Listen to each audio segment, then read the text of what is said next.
Hey, too! What, I'm right here, you didn't have to scream. Well, whatever the case, you think it's time?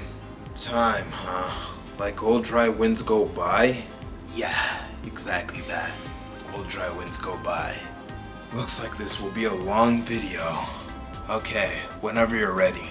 Alright, so last week you talked about Sonic 1, 2, and 3, so I think it's time for CD. Wait, what? I thought you meant you were gonna talk about Persona 3! What? No. Well, not for a while at least. Oh, so this was a Sonic video. Well, go on. Sonic CD came out in 1993 for the Sega CD add-on for the Sega Mega Drive. Sega really had some weird gadgets back in the day, as if they still make some now.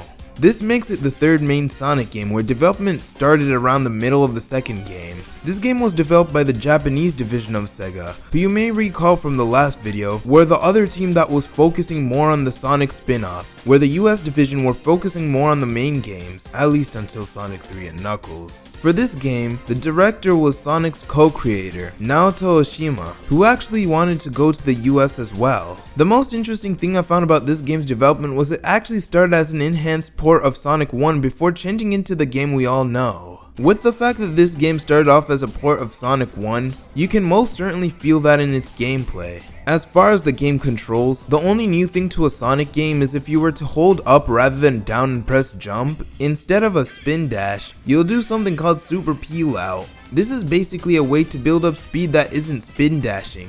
It's also a bit faster than spin dashing. This isn't used much in Sonic games, appearing very rarely. If anything, this is probably one of the more useless moves you can ever have in a Sonic game. Basically not only leaving Sonic vulnerable, but the times you can actually use it is very rare. However, the usefulness only comes in this game's main gimmick, time travel. In order to time travel, you'll need a lot of speed and you have to continue it for a few seconds before traveling. However, it's really hard to do this since there will be a bunch of enemies in your way, which could potentially affect the progress you've built. There are no other playable characters other than Sonic, at least in the original game. So that's really all you need to know in terms of how the game plays. Levels in this game are the most unique you'll ever see in a Sonic game. No matter the level, the game has a more exploration theme going for it, and for good reason. You see, in this game, in order to get the good ending, you have to beat all levels by making sure the past is safe from Eggman's influence. There are a few ways to tell if this is the case. The first being there will be no enemies in the entire level. The second is when you get to zone 3 of the round, it will start in the good future rather than bad. That sentence was really strange. Well, for whatever reason in this game, zones are called rounds and acts are called zones. Guess that's what happens when the game isn't being developed by the main team. The way you can make that happen is, in this game, there are these time warp signs all over it. As I said earlier, you have to build speed after hitting one of these, and after a few seconds of going fast, you get warped into the time you chose. There are many ways you can achieve the required speed, but throughout the levels, you'll see a spring setup that makes it very easy. Your main goal is to go to the past, but if you go to the future, you'll end up in the bad future.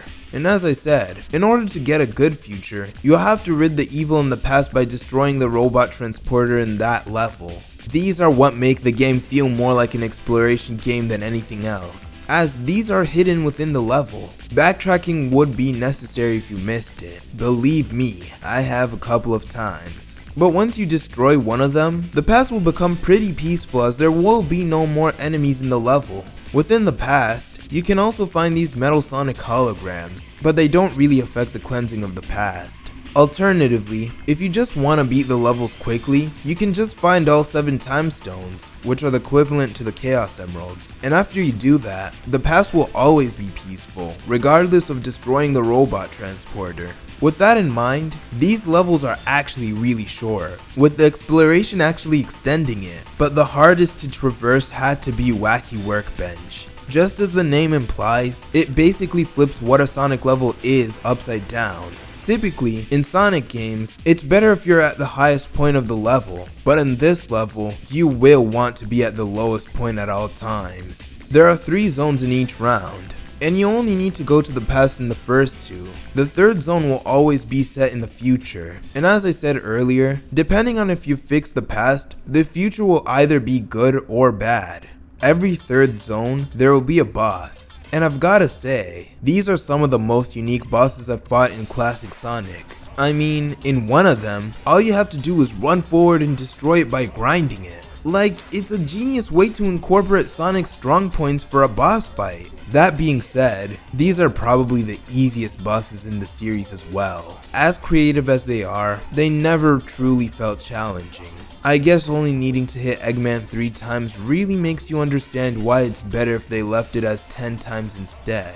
The coolest one is easily Metal Sonic. Although you aren't fighting Eggman for this one, you see Metal Sonic throughout the game. Obviously, it is one of Eggman's creations, so Sonic has to put a stop to it. Even though it also isn't a really hard fight, just being a race to the finish, what makes it so iconic is, even if you are in the good future, the bad future music plays instead, and it shouldn't be very hard to figure out why that is. Have you heard that song? The boss after Metal Sonic is the final boss, and it's one of the most underwhelming final bosses ever. Sure, Sonic 1's final boss also kind of sucked, but this one was really easy.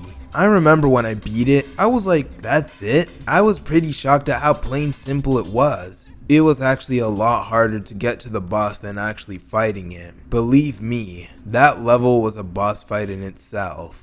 The special zone in this game is easily my favorite in all of Sonic. It must have been the Sonic Mania teams as well because it's pretty similar to that one. Anyways, just like in Sonic 1, you have to get to the end of the level with at least 50 rings and jump into a giant ring. After that, you'll be taken to the special zone where it looks like a 3D plane now. The goal is to destroy all 6 UFOs. Each time you do, you'll get some sort of bonus. Whether it's rings, more speed, or when you're low on time, there will be a special UFO that lets you get more time. It is timed, and although it seems like it isn't very hard of a special zone, the issue is if you touch the water out of bounds, your timer will deplete a lot quicker. Sometimes, the fastest way to get to the UFOs would be by going out of bounds for a second, but as long as you're constantly jumping, you can optimize how much time gets taken away from you. There are some objects on the floor that would either make the stage harder or help you tremendously. Seriously, whenever I see that fan, you know for a fact I'll go on it. Once you break all UFOs, you get a time stone. And as I said earlier, if you have all 7, there'll be no reason to look for the robot transporters in the past. It makes the game really easy, which is the only downside to doing these special zones in my opinion. So although they aren't actually necessary to getting the good ending, it is one way you can. But that really does it for Sonic CD's gameplay. It sticks out for a 2D Sonic platformer, and honestly, if there were more 2D Sonic games like this one, I'd be 100% all for it. The story takes place after Sonic 1. Every year, in a lake somewhere on Earth called Never Lake, a little planet called Little Planet appears. Really random, but okay. In that planet, there are 7 time stones, which Eggman seeks out to make a future that he can control. So in one of the years, Eggman decides to anchor the planet on a mountain nearby to make sure it doesn't go away. I'm not even going to begin talking about how strong of an anchor you need to stop an entire planet from leaving an area. There, Eggman puts a bunch of robot transporters and Metal Sonic holograms in the past so the future can be his. Sonic goes to Little Planet after knowing what Eggman did, so he heads to stop him. This is where he meets Amy Rose for the first time, who predicted that Sonic will be in Little Planet, which is why she went there. Yeah, apparently Amy was really into fortune telling, and if you told me that now, I never would have believed you. Unfortunately, Amy ends up getting captured by Metal Sonic. So now not only does Sonic have to stop Eggman's plans, but he has to rescue Amy as well. Eventually, Sonic gets to Stardust Speedway where he has to race against Metal Sonic, and once he wins, he saves Amy. After that, all that's left is to defeat Eggman, so he goes to Metallic Madness to stop him once and for all. If you end up saving all the paths in every round, you'll get the good ending, where Little Planet can be free and leave Never Lake without Eggman ruining it. The bad ending is the future of Little Planet ends up being ruined and returns to Never Lake anchored again. Kind of dark. but a pretty cool story overall, and the fact that it was animated as well only makes it cooler. Somehow, Sonic CD is both my favorite and least favorite Sonic soundtrack of all time. If you don't know, this game has two different soundtracks depending on the region. There's the US soundtrack and the Everywhere Else soundtrack. If you can't guess, I much prefer the original soundtrack than the US one. No matter how you put it, every single song to me has to be the best in all of Sonic. Every time period has its own arrangement of the song, and something really cool about that is, since this game is made for the Sega CD, the audio quality can be much better than what was available at the time. However, for every past era song, the song sounds more as if it were being played on the Mega Drive instead, and it's on purpose to sound more outdated than modern. Yet, even the past songs sound miles better than the Mega Drive games in my opinion. The good future is meant to sound all peaceful and calming, and on the other hand, the bad future sounds like it's hopeless. That's even supported in Metallic Madness's Bad Future song, where there are literal lyrics that say, and I quote, "You can't do anything, don't even try."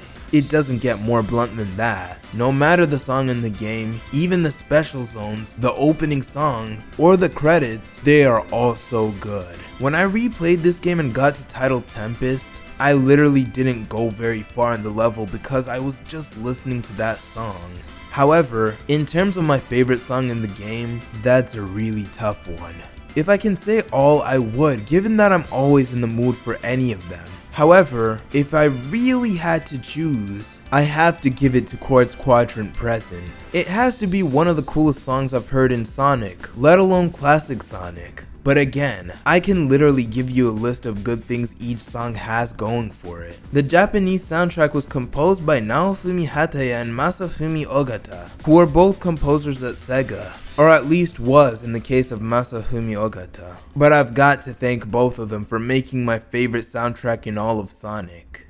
This game has a time attack mode which is as straightforward as it sounds. It's just you going from the start to the end of a level as fast as you can. The only thing noteworthy here is the fact that you'll play the level in the present version because there are no time warp signs. It's just a way to replay the levels without needing to focus on the whole saving the past thing. In the 2011 re-release of this game though, they made time trials a lot more interesting. If you look at the main menu, you'll notice an extras option. The only way you can unlock stuff here is by beating the time trials levels under a certain amount of time in total, so it adds a bonus challenge to the mode. This is the version that's used for Sonic Origins. You'll notice the game looks a lot more like Sonic 1.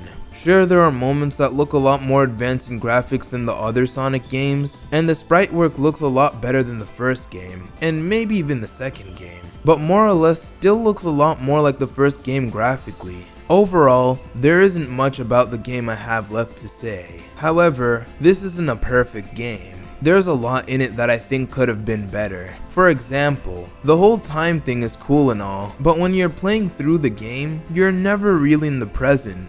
As much as I've praised some of the music in the game, unless you're stuck in the level trying to figure out how to get to the past, the only real way to hear it is to just chill and do nothing, or just play the level on time trials. The point is, what if instead of always going to the past every time, you had to do Zone 1 in the past, Zone 2 in the present, and Zone 3 in the future? And sure, it kind of affects the story, but you can very easily change that by maybe saying in the past there are the robot transporters, the present has the area that they're getting transported from, and the future is saved after destroying those two. But it doesn't matter, the game was already made. Something fun the developers included in this game is, if you don't move, Sonic will jump off screen and you'll get an instant game over as a result. This was sadly removed in Sonic Origins, or at least, I couldn't replicate it. But yeah, that's about it. Well, I hope you didn't forget about the the tier list, I know.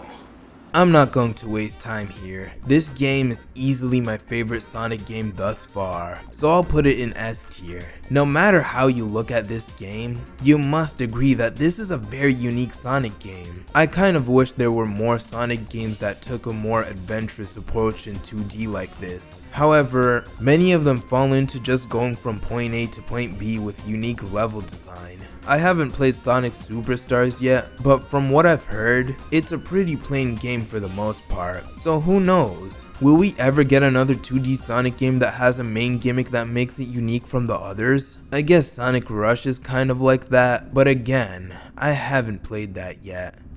I'm kinda upset you didn't let me talk about this one. So you also thought it was the best of the three, huh? No. What? Well, I found it pretty repetitive and annoying to traverse through. I even spent over 10 minutes on a level. If I weren't playing the Origins version, I would've died, you know. I never knew there can be wrong opinions. Are you insinuating something? I'm kidding. You can think however you want. Okay, then while I'm at it, I think Sonic CD's US soundtrack is the best Sonic soundtrack. Now you're just crossing the line.